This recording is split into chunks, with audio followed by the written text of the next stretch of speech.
as an learning and development professional prior to moving into the higher ed space, that's something that I would often think about. Now, longtime listeners of the podcast, I bring this up from time to time. I'm a professor. That's my main gig. I am at the university, but I still do consulting work. I still do L&D work in corporate settings as well.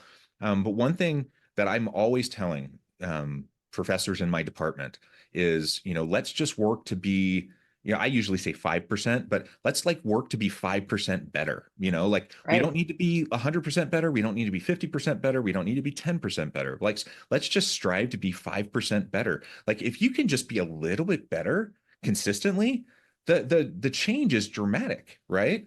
And that's really to your point. It And is. sometimes it gets lost on people because that incremental improvement is hard to see, Mhm. and so then we just kind of it just fades away, right? Yeah, yeah, and it can be challenging to measure, right?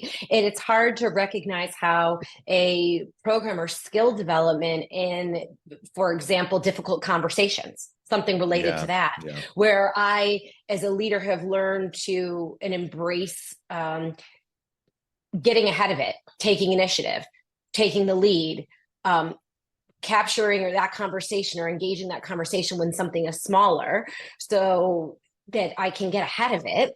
It's very difficult to measure the impact of the fact that I did it early versus waiting till I did it late. But those are continued, continued types of things that we can